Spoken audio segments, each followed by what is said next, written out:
পাহাড়, সবুজ উপত্যকা, স্কি রিসোর্ট, আঙুরের বাগান ও লেকঘেরা পরিবেশে যদি মেলে ব্যক্তিগত বাড়ি, সঙ্গে কোটি টাকার সরকারি সহায়তা, তবে কেমন হয়? তবে এই সুযোগ পেতে হলে পূরণ করতে হবে কিছু শর্ত। স্বপ্ন মনে হলেও ইতালির ট্রেন্টিনো প্রদেশে এটি সত্যি। ইতালির স্বায়ত্তশাসিত অঞ্চল ট্রেন্টিনো, যা ডলোমাইট আলপস পর্বতমালার লাগোয়া, সেখানে অনেক পরিত্যক্ত বাড়ি রয়েছে। ওই এলাকায় গিয়ে বসবাস শুরু করলেই পাওয়া যাবে 1 লাখ ইউরো, বাংলাদেশি মুদ্রায় প্রায় 1,31,00,000 টাকা। কারণ ইতালির গ্রাম্য এলাকাগুলোতে ক্রমাগত হারে জনসংখ্যা কমছে। এছাড়া কাজের উদ্দেশ্যে গ্রাম ছাড়ছে যুবক যুবতীরা।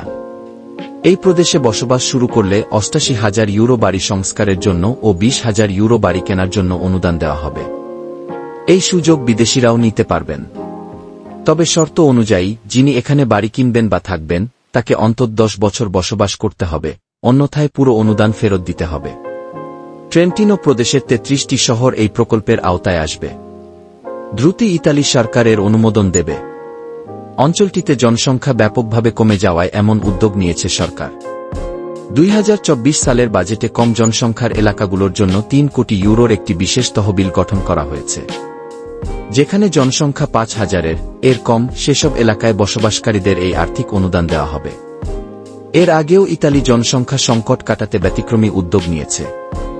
মার্কিন প্রেসিডেন্ট ডোনাল্ড ট্রাম্প দ্বিতীয় মেয়াদে নির্বাচিত হওয়ার পর হতাশ মার্কিন নাগরিকদের ইতালির সার্ডিনিয়া দ্বীপের অল্লাই গ্রামে বসবাসের সুযোগ দেওয়া হয়েছিল। সে সময় প্রশাসন মাত্র 1 ইউরোতে পরিত্যক্ত বাড়ি বিক্রির ঘোষণা দেয়, যাতে বাইরের মানুষ গ্রামে বসবাসে আগ্রহী হয়।